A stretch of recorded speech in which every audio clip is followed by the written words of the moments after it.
तो आइए देखते हैं, अब हमारे पास है पृथक्करण की विधियां।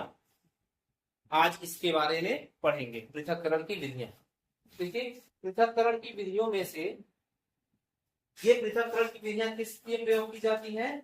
मिश्रण से उसके अवयवों को अलग करने के लिए हम पृथक्करण की विधियों को अपनाते हैं। जब हमें किसी मिश्रण से उसके अवयवों को अलग अलग करना होता है, तब हम पृथक्करण की विधियां अपनाते हैं। पृथक्करण की विधियों में मिश्रण के ये प्रकार दिए गए हैं। ये सब मिश्रण के प्रकार, ठीक है ना? कैसे? ठोस पदार्थों को ठोस से पृथक करना। जब आपके पास किसी ठोस पदार्थ में ठोस अशुद्धि मिली हो, तब हम इन 5 विधियों का प्रयोग करते हैं।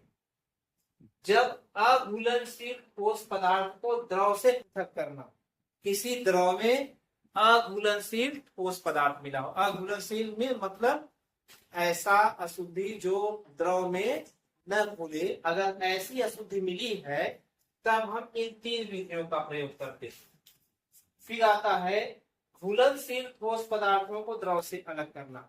घुलनशील ठोस पदार्थ, जैसे पानी में चीनी या नमक डालोगे तो पूरी तरह से घुल जाएगा। अगर ऐसी अशुद्धि है तब हम उसको कैसे अलग करेंगे? चीनी के घोल से, पानी में जो चीनी मिलाया जाएगा, चीनी के घोल से हम चीनी को कैसे अलग करेंगे, क्या तरीका अपनाएंगे?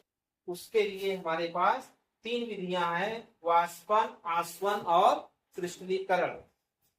इसके बाद आता है 2 अमिश्रणीय द्रवों को पृथक करना। फिर आता है चुंबकीय पृथक्करण।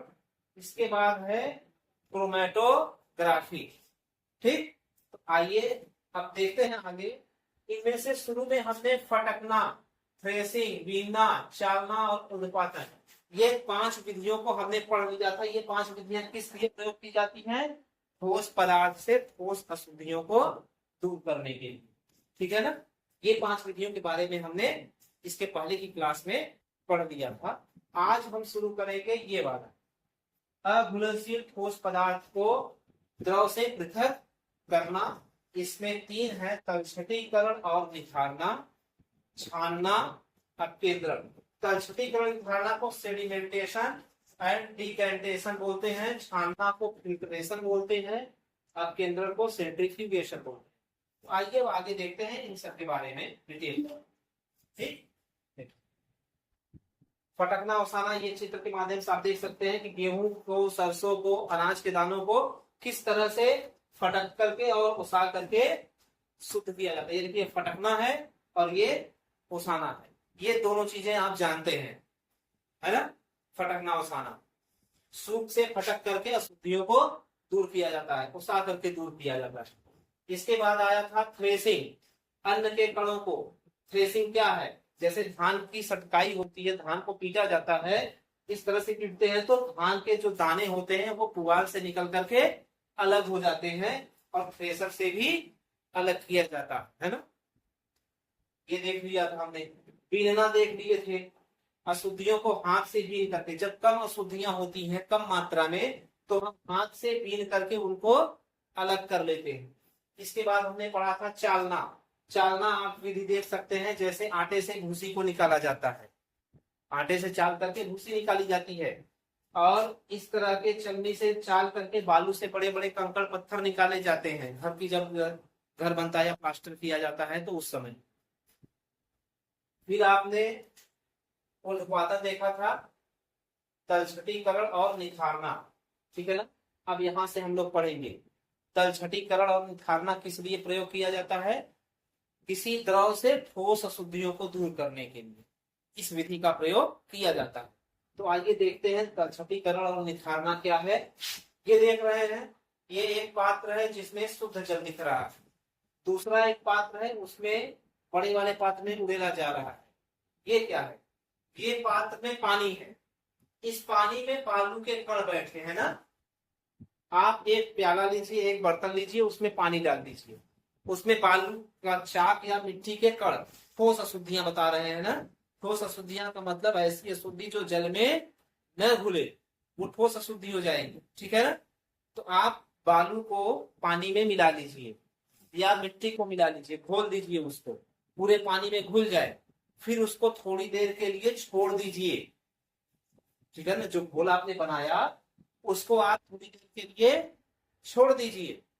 ठीक है ना, जब आप छोड़ देंगे तो देखेंगे कि धीरे धीरे जो ठोस अशुद्धि है वो पानी में तली पर बैठ जाएगी, बर्तन की तली में बैठ जाएगी। ठोस अशुद्धि जब धीरे धीरे बर्तन की तली में बैठती है उसको कहते हैं तलछटीकरण। ठीक है ना, इस शब्द का मतलब क्या है? जब ठोस अशुद्धि द्रव में घुली हो, कुछ समय आप उसको छोड़ दे और वह धीरे धीरे बर्तन की तली में बैठ जाए, उसको कहते हैं तलछटीकरण या सेडिमेंटेशन। फिर तली में जब बैठ जाए उसको आप फिर दूसरे बर्तन में पानी को धीरे से निकाल लें और जो अशुद्धि है जो तली में बैठी है वो वही की वही रह जाए। इस विधि को कहते हैं निथारना, डिकेंटेशन। ठीक है ना, अब समझ गए तलछटीकरण निथारना। अशुद्धि जब बैठ जाती है तली में वो होता है तलछटीकरण, और फिर हम धीरे धीरे जब द्रव को दूसरे पात्र में निकाल लेते हैं और अशुद्धि उसी पेदी में बैठी रह जाती है उसको कहते हैं निथारना। ठीक है ना, तलछटीकरण अथवा निथारने की क्रिया द्वारा ठोस तथा द्रव के उन्हीं मिश्रणों के घटकों को पृथक किया जा सकता है जो द्रव में अघुलनशील हो। चीनी घोल करके आप इस विधि से अलग नहीं कर सकते क्योंकि चीनी घुल जाती है। इस विधि से कौन से द्रव को अलग किया जाता है? जो अघुलनशील ठोस है उनको द्रव से अलग किया जाएगा, चाक, मिट्टी, बालू। ठीक है ना, ये सब। अविलेय ठोस पदार्थों के पेली में बैठने को तलछटीकरण या अवसादन कहते हैं। चाहे इसको आप तलछटीकरण कहिए चाहे अवसादन कहिए, समझ गए? तो इसका दो नाम है, तलछटीकरण या अवसादन। अब इसके बाद अगली विधि है छानना। अगली विधि छानना है। छानने में क्या होता है? जैसे आपके पास फलों के जूस, जब आप फलों के जूस बनाते हैं तो उसमें फलों के गूदे का जो रेशा होता है वो और बीज सब उस जूस में आ जाते हैं ना। फिर आप उनको छन्नी से या कपड़े से छानते हैं। इसी तरह से जब आप चाय बनाते हैं तो चाय में भी चाय की पत्ती, अदरक और भी चीजें जो आप मिलाते हैं वो सब मिली होती हैं। चाय पीने से पहले आप उनको छन्नी से छान लेते हैं।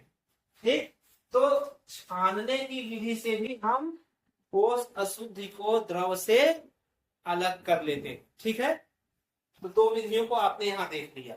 आगे देखते हैं कौन सी विधि आप आगे। ये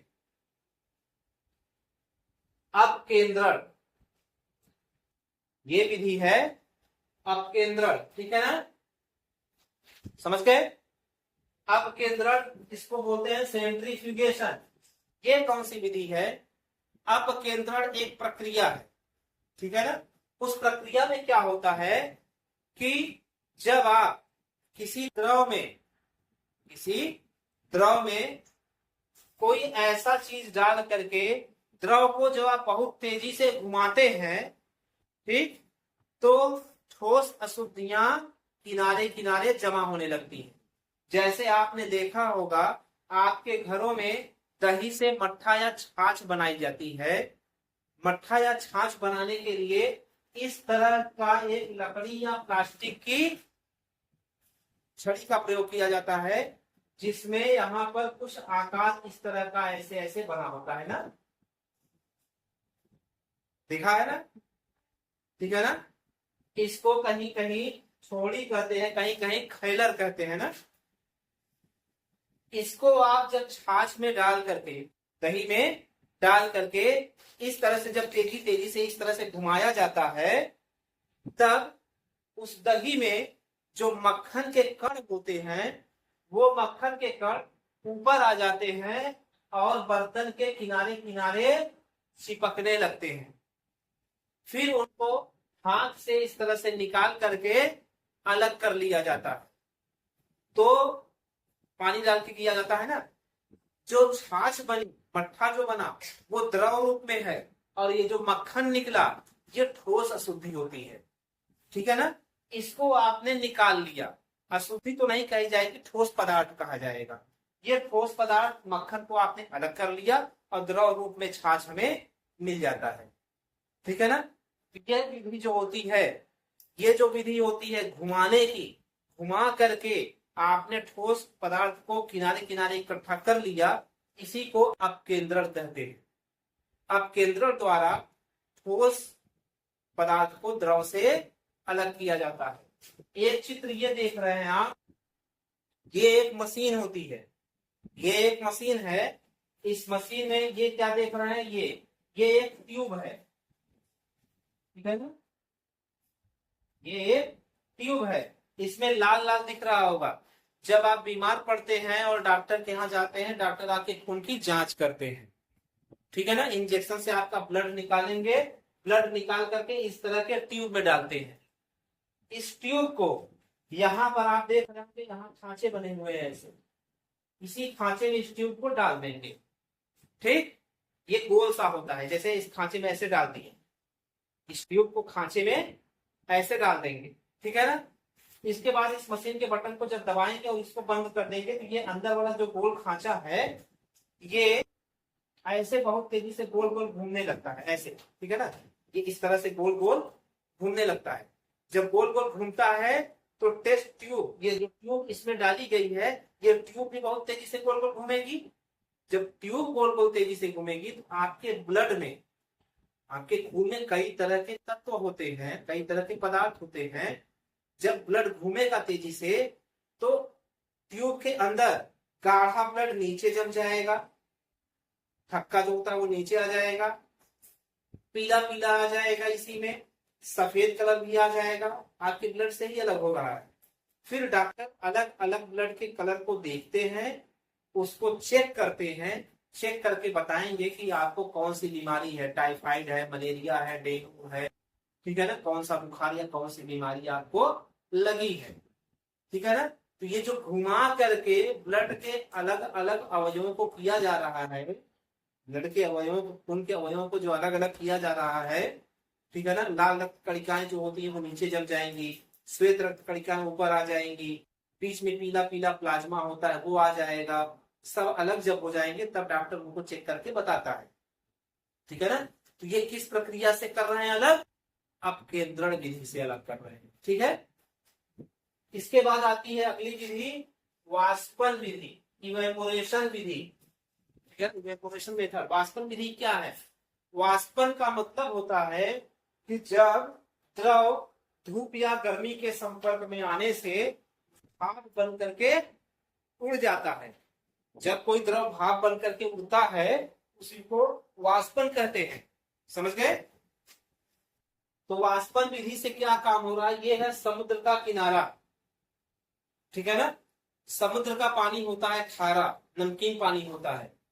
उस पानी को खेतों में जैसे हमारे क्यारियां बनती हैं ऐसे ही क्यारियां बना ली जाती हैं और समुद्र के पानी को पंप सेट से खींच करके क्यारियों में भर दिया जाता है, जैसे आप खेतों में भरते हैं।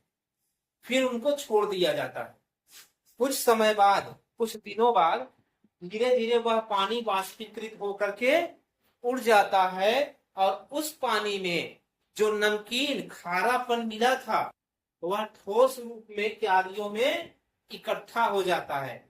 फिर उसको धीरे धीरे इकट्ठा कर लेते हैं, इकट्ठा करके इस तरह से बोरियों में भर करके फैक्ट्री में भेज दिया जाता है सफाई करने के लिए। क्यों, क्योंकि ये जमीन पर था ना, इसमें बहुत सारी अशुद्धियां बहुत दिनों तक छोड़ करके रखा गया है, धूल मिट्टी उड़ करके आया है, जम गया है।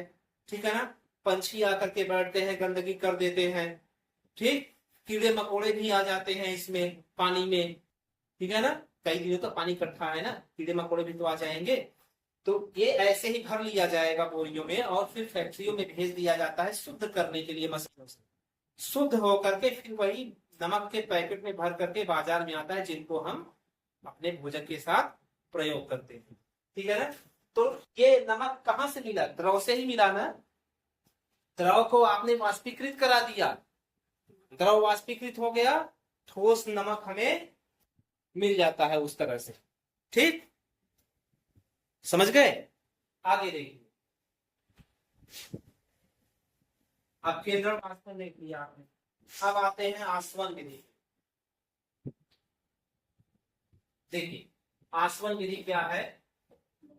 आसवन विधि को डिस्टिलेशन भी बोलते हैं, आसवन विधि को डिस्टिलेशन बोलते हैं। इसमें क्या होता है आसवन विधि में? किसी विलयन से वाष्पीकरण और संघनन। अच्छा, आज सुबह प्रेयर में ओपी सर ने ये पूछा था ना, वाष्पीकरण और संघनन। प्रेयर में पूछे थे ना, वाष्पीकरण और संघनन क्या होता है? तो वाष्पीकरण क्या होता है? जब कोई द्रव भाप बन करके वायुमंडल में आ जाता है, उड़ जाता है, उसको वाष्पीकरण कहते हैं। और जब वही द्रव ठंडा होकर के जमता है पानी के रूप में और नीचे आता है बारिश के रूप में या किसी और तरीके से, तो वो संघनन कहा जाता है। ठीक, तो क्या होगा वाष्पीकरण और संघनन आसवन विधि में? किस तरह से हम ठोस द्रव से द्रव को अलग किया जाता है, ठीक है ना? आइए देखते हैं। देख, इस विधि में क्या होगा, जैसे ये एक केतली है, ये एक केतली है, इस केतली में हम पानी या द्रव को भर लें, ठीक है ना? केतली में पानी या द्रव को भर लें। इस विधि का प्रयोग क्यों किया जाता है? इस विधि का प्रयोग क्यों किया जाता है बताओ? जैसे हमारे पास जो पानी है, द्रव है, ठीक है ना, हम बोरवेल से या हैंडपंप से, नलकूप से जो पानी लेते हैं, उस पानी में अशुद्धियां होती हैं, हो सकता है मिट्टी के कण या और चीजें मिली हैं। उससे हमको शुद्ध द्रव प्राप्त करना है, शुद्ध जल प्राप्त करना है, तो क्या करेंगे? केतली में द्रव को गर्म करेंगे। ठीक, ये जो केतली की चोंच है, इस चोंच से भाप निकलेगी, भाप निकलेगी ना जब पानी गर्म होगा, तो ये भाप जब तेजी से निकलेगी, जहां से भाप निकल रही है, एक थाली या प्लेट लेकर के उसमें कुछ बर्फ के टुकड़े रख लेंगे। ऐसे थाली या प्लेट ले लीजिए, उसमें कुछ बर्फ के टुकड़े ले लीजिए और केतली के मुंह पर लगा दीजिए, ठीक है ना? जैसे ही ये भाप इस बर्तन की पेंदी से टच होगी, बर्तन की पेंदी पे आके लगेगी, तो बर्फ की ठंडक की वजह से भाप भी ठंडी हो जाएगी। और जब भाप ठंडी होगी तो यह भाप जो गैस के रूप में है बदल जाएगी द्रव में और बूंद बूंद इस तरह से टपकते हुए गिरने लगेगी। इसको आप एक दूसरे बर्तन में इकट्ठा कर लीजिए, तो ये जो द्रव आपको मिलेगा, ये जो पानी आपको मिलेगा, एकदम शुद्ध पानी होगा, ठीक है? देख, और एक तरीका ये है, आप एक प्याला इस तरह से लीजिए, इसमें पानी को गर्म करेंगे और यहाँ पर ये कूलर लगा हुआ है। कूलर क्या होता है? एक तरह का यंत्र है जिसमें इधर से ठंडा पानी आता है, ठीक है ना, इधर से ठंडा पानी डाला जाएगा और इधर से निकाला जाएगा, बराबर इसमें ठंडा पानी प्रवाहित होता रहता है। तो ये इतना एरिया हमेशा ठंडा रहता है। यहाँ से जब भाप बन करके निकलेगी, इसमें आएगी और देखना इसको इसमें थोड़ा लटकाया गया है, इसलिए लटकाया गया, जैसे ही भाप इसके अंदर आई, इस पानी के ठंडे होने की वजह से भाप भी ठंडी होकर के पानी में बदल जाएगी और यहाँ बूंद बूंद गिरने लगेगी, ठीक है ना? और एक तरीका ये है, इस बर्तन का आकार डिजाइन इस तरह से बनाया गया है, जब आप इसको गर्म करेंगे, द्रव इसमें गर्म होगा, भाप बन करके इसके अंदर पहुंचेगा, इसके अंदर पहुंचेगा, यहाँ तक आएगा और यहाँ देख रहे बहुत घुमावदार बनाया गया है। इसको इसमें घूमने में काफी समय लगेगा, आपको यहाँ तक घूमने में काफी समय लगेगा। इतनी ही देर में जब तक कि इसमें घूमेगा, इसकी गर्मी खत्म हो जाएगी, यहाँ पर आके भाप ठंडी हो जाएगी और बूंद बूंद टपक करके पानी की तरह इस बर्तन में इकट्ठा हो जाएगी, ठीक है? तो ये होती है आसवन विधि। इसके बाद हम देखेंगे क्रिस्टलीकरण। अब है विधि क्रिस्टलीकरण। क्रिस्टलीकरण में क्या करते हैं? क्रिस्टलीकरण विधि में द्रव में घुलनशील पदार्थ को अलग किया जाता है। जैसे चीनी या नमक को अगर हम घोल लें पानी में, चीनी या नमक को पानी में घोल लें, तब उसको कैसे अलग करेंगे, तब हम प्रयोग करते हैं क्रिस्टलीकरण विधि का। जैसे जैसे ये हमारे पास ये बर्तन है और एक ये है, इसमें पानी भरा हुआ है, ठीक है। इस बर्तन में पानी है, यहां से हम गर्म करेंगे, ठीक है ना। गर्म करेंगे तो ये पानी उबलेगा, बोलो। और यहाँ पर जो बर्तन है, इसमें हम चीनी या पानी या नमक, नमक पानी या चीनी पानी, ठीक है ना, द्रव में घुलनशील ठोस की मात्रा ले लेंगे। यहाँ पर ऐसा द्रव लेंगे जिसमें जो ठोस घुला है वह घुलनशील है। जब यहाँ पे पानी गर्म होगा, उसकी गर्मी से यह भी गर्म होगा। जब यह गर्म होगा तो इसका पानी भी गर्म होगा, द्रव भी, द्रव वाष्पीकृत होने लगेगा, भाप बनने लगेगा, द्रव भाप बन करके उड़ जाएगा। इसमें जो चीनी नमक या और वस्तु जो घुली हुई है ठोस रूप में, वह धीरे धीरे ठोस बन करके इसकी पेली में इकट्ठा होने लगेगा।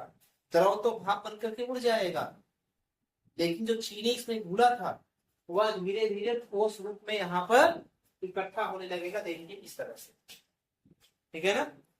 इस प्याले में लिया गया है कॉपर सल्फेट सॉल्यूशन।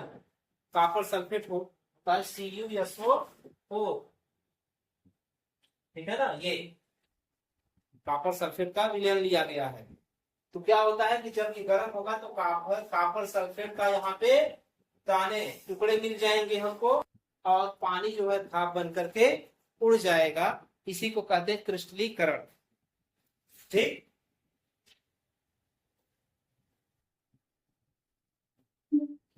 अगली विधि देखते हैं क्या है। अगली विधि है क्रोमैटोग्राफी, ठीक। क्रोमैटोग्राफी, ये क्रोमैटोग्राफी एक ऐसी विधि है जिससे हम स्याही के रंगों को अलग करते हैं। जैसे हमारे पास कोई स्याही हो, नीली काली हरी लाल स्याही हो, उस हरी लाल या नीली स्याही में कोई और रंग मिला है कि नहीं, ठीक है ना, उसके अलावा कुछ और रंग है कि नहीं, इसको पता करने के लिए क्रोमैटोग्राफी का प्रयोग किया जाता है। इसमें क्या करते हैं हम, देखिए प्रायः अपने आसपास विभिन्न रंगों की वस्तुएं दिखाई देती हैं। हमें प्रतीत होता है कि जो रंग दिखाई दे रहा है वही उसका मूल रंग है। जैसे हमें कोई चीज लाल दिख रही है तो हम ये सोचते हैं कि पूरी तरह से लाल है। कोई वस्तु नीली दिख रही है तो हम सोचते हैं कि यह वस्तु पूरी तरह से नीली ही है, लेकिन वास्तव में ऐसा नहीं होता। उस लाल और जो वो नीला रंग हमें दिख रहा है उसमें और भी रंग मिले होते हैं, लेकिन हमको पता नहीं चलता। उसी को कैसे हम पता करेंगे कि लाल या नीले में कोई और रंग मिला है या नहीं, उसके लिए क्या करेंगे, इस तरह से एक बर्तन लेंगे और एक चाक लेंगे।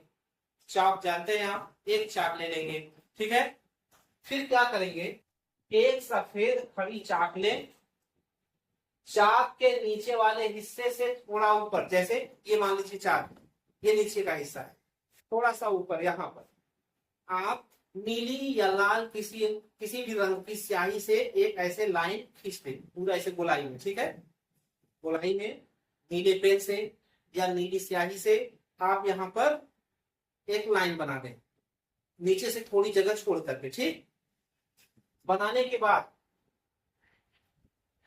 चाक के नीचे वाले हिस्से से थोड़ा ऊपर ड्राफ्टर से बूंद बूंद स्याही डालकर चारों ओर एक लाइन बनाए। जैसे यहाँ पे एक लाइन बना लिया आपने।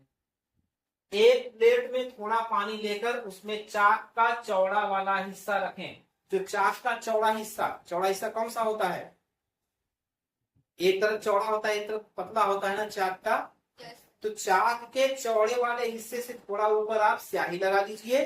फिर एक बर्तन लीजिए, कटोरी या प्याला या प्लेट लीजिए, उसमें पानी ले लीजिए।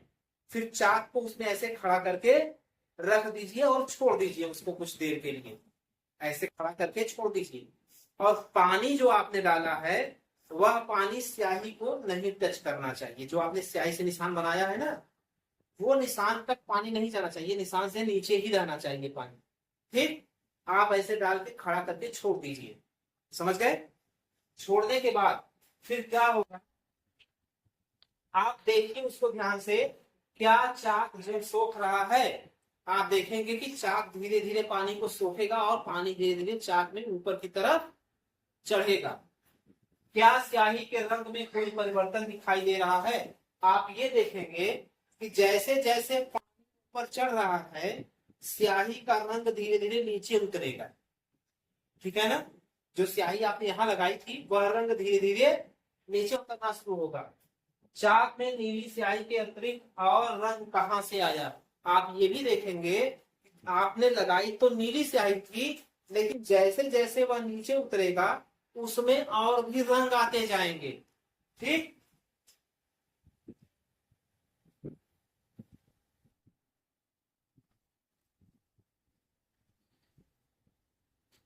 जो अलग अलग रंग दिखेंगे स्याही के, इससे यह स्पष्ट हो जाता है कि भले हमें स्याही नीली दिख रही थी, लेकिन उस नीली स्याही में और भी तरह के रंग मिले होते हैं। ठीक, तो ये प्रयोग हम लोग क्लास में करके देख सकते हैं कि चाक में क्या और भी रंग मिले हैं कि नहीं। ठीक है ना? अभी हम लोग एक प्रैक्टिकल करके देख लिया जाएगा, है ना? इस तरह से क्रोमेटोग्राफी का प्रयोग किया जाता है किसी स्याही से उसके और भी अवयवी रंगों को पता करने के लिए, कि स्याही में और कौन कौन से रंग मिले हुए हैं, इनको पता करने के लिए हम क्रोमेटोग्राफी का प्रयोग करते हैं। क्रोमेटोग्राफी का तरीका यही है कि आप प्याली ले लीजिए, चाक में कलर लगा के उसमें पानी में खड़ा करके रख दीजिए, थोड़े समय बाद धीरे धीरे चाक में और भी रंग सामने आ जाएंगे। ठीक है ना? इस तरह से ये पाठ आपका खत्म हो गया।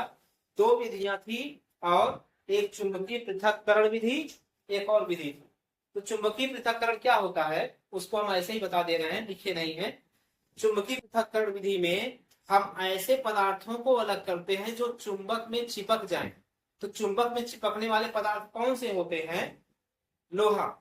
अगर किसी पदार्थ में लोहे की अशुद्धियां मिली है, लोहे के चूर्ण मिल गए हैं, उनको अलग करने के लिए आप चुंबक का प्रयोग कीजिए। चुंबक का प्रयोग करके लोहे की अशुद्धियों को आप उसमें चिपकाकर अलग कर सकते हैं। ठीक है ना? समझ गए बात?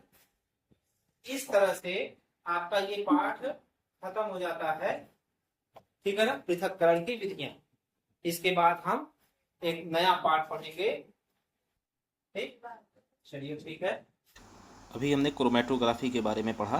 क्रोमेटोग्राफी जो होती है वो रंगों को अलग करने के लिए होती है, जैसे एक रंग से उसके अवयवी रंगों को अलग करने के लिए। तो इसके लिए हम एक प्रैक्टिकल करके देखते हैं। इस वीडियो में आप देखिए कि हमने चौक ले ली है। उस चौक के लगभग आधे पोर्शन पर हम नीले स्केच पेन से थोड़ा कलर लगा देते हैं। आप देख रहे होंगे यहाँ पर कलर हम लगाया जा रहा है। ये यहाँ पर कलर लगाया जा रहा है। कलर लगाने के बाद हम इस चौक को एक पानी से भरे ढक्कन में रखेंगे। जब इस तरह से रखा जाएगा कि पानी जो है कलर तक न जाए। तो आगे देखते हैं।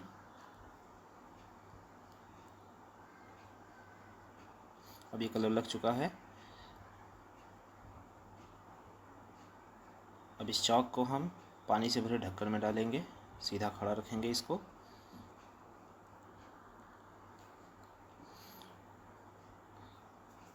देखिए हमने चौक को पानी से भरे ढक्कन में खड़ा करने का प्रयास कर रहे हैं। देखिए खड़ा हो जाएगा अभी ये। ठीक, इस तरह से पानी से भरे चौक में ढक्कन में रख देते हैं। पानी का लेवल जो इंक का लेवल है उसके नीचे ही रहना चाहिए। फिर वेट करते हैं थोड़ी देर के लिए। धीरे धीरे पानी जो है चौक पानी को सोखेगा और पानी ऊपर की तरफ चढ़ेगा।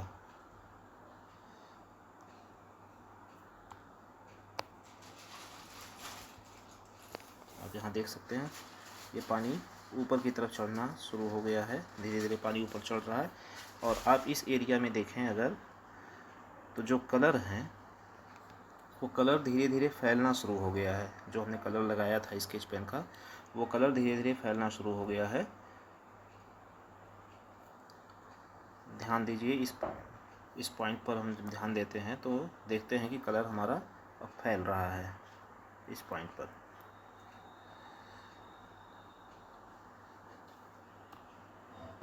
और नज़दीक लाने पर और क्लियर दिखेगा। वीडियो को और क्लियर किया जाए। आप देख रहे हैं इस पोर्शन पर कलर फैलना शुरू हो गया है। यहाँ पर कलर फैल रहा है और